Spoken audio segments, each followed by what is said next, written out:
إن الله وملائكته يصلون على النبي يا أيها الذين آمنوا صلوا عليه وسلموا تسليما.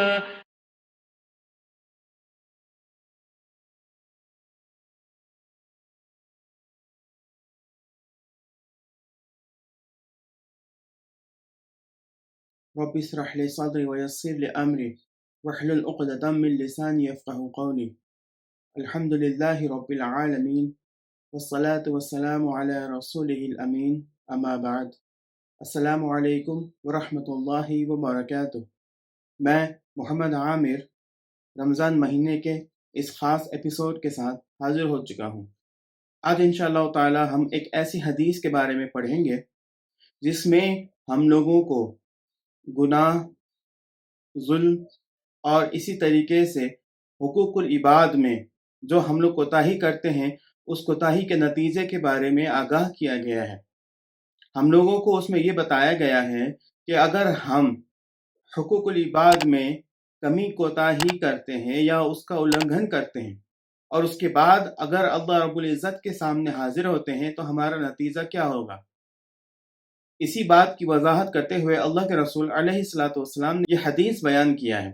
آئیے سمجھنے کی کوشش کرتے ہیں کہ وہ کون سی باتیں ہیں جو ہمارے لیے بہت نقصان دہ ہیں. اس حدیث کے راوی ابو ہریرہ رضی اللہ تعالیٰ عنہ ہیں. آپ کہتے ہیں کہ اللہ کے رسول علیہ الصلاۃ والسلام نے ایک بار سبھی لوگوں سے پوچھا اتدرون ما المفلس، کیا تم لوگوں کو معلوم ہے کہ مفلس شخص کون ہے؟ تو وہاں موجود صحابہ کرام رضی اللہ تعالیٰ عنہم نے یہ جواب دیا، کہا کہ ہم میں مفلس وہ ہے جس کے پاس پیسے نہیں ہیں، سامان نہیں ہے. تو اس پر اللہ کے رسول علیہ الصلاۃ والسلام نے وضاحت کرتے ہوئے بتایا ان المفلس من امتی یأتی یوم القیامت بصلاۃ وصیام وزکاۃ ویأتی قد شتم هذا وقذف هذا واکل مال هذا وسفک دم هذا وضرب هذا. یعنی کہ میری امت میں مفلس وہ شخص ہے جو قیامت کے دن نماز، روزے اور زکوٰۃ کے ساتھ آئے، جبکہ اس نے کسی کو گالی دی ہوگی، کسی کے اوپر تہمت لگایا ہوگا، کسی کا مال ناحق کھایا ہوگا، کسی کا خون بہایا ہوگا اور کسی کو پیٹا ہوگا. اللہ کے رسول علیہ الصلوۃ والسلام نے فرمایا کہ ان تمام لوگوں کو جن کے اوپر اس نے ظلم کیا ہوگا اس دنیا کے اندر، نیک اعمال، نماز، روزوں اور زکوٰۃ کے ساتھ ساتھ ان لوگوں کو پھر اللہ تعالیٰ آخرت میں اس کے ثواب عطا کرے گا.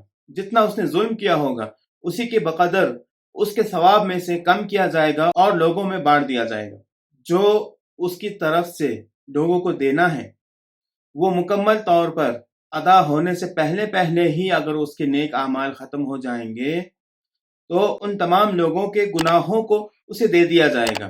جتنی نیکیاں دینا باقی تھیں اتنی ہی نیکیوں کے برابر گناہ لوگوں کے گناہوں میں سے اسے دے دیا جائے گا اور وہ گناہ اس کے نام سے جمع کرنے کے بعد اس کو جہنم میں ڈال دیا جائے گا. یہ حدیث صحیح مسلم میں ہے اور اس حدیث کا نمبر ہے 2581. اللہ کے رسول علیہ الصلوۃ والسلام نے اس حدیث میں کتنی کھلی طور پر اس بات کی وضاحت کر دی ہے کہ وہ لوگ اس دنیا میں نیک اعمال کرنے کو کافی سمجھتے ہیں اور ان کی نظر میں اخلاق اور حقوق العباد کی کوئی اہمیت ہی نہیں ہے، تو وہ یہ جان لے کہ ان کے نیک اعمال ان کے کچھ کام آنے والے نہیں ہیں. اگر وہ اخلاق میں کمزور ہیں، اگر وہ کمزور اخلاق والے ہیں، لوگوں کو گالی دیتے ہیں، گالی گلوچ کرتے ہیں، بات بات پہ گالی دیتے ہیں، اسی طریقے سے لوگوں پر جھوٹا الزام لگاتے ہیں، لوگوں کے مال کو ناحق کھاتے ہیں، کسی کا خون بہاتے ہیں، کسی کے اوپر ظلم کرتے ہیں، تو ان ساری باتوں کی وجہ سے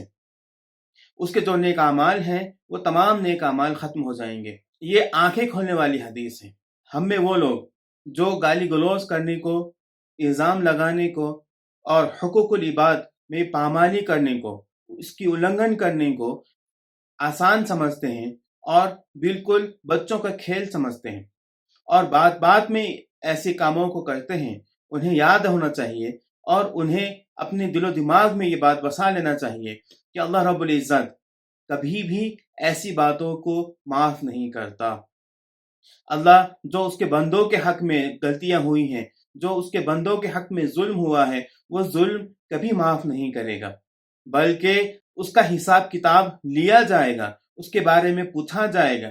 ہر ایک گالی جو ہم نے کسی کو دی ہوگی اس کے بارے میں بھی ہمیں حساب دینا ہے۔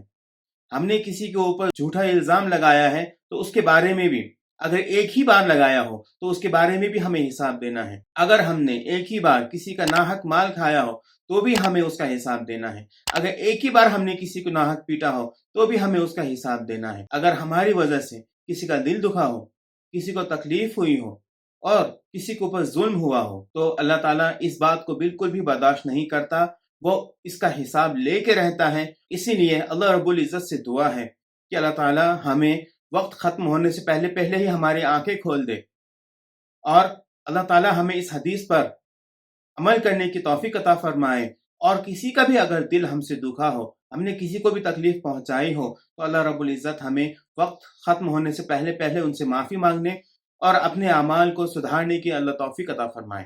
آمین۔ وآخر دعوانا ان الحمد للہ رب العالمین۔ السلام علیکم ورحمۃ اللہ وبرکاتہ۔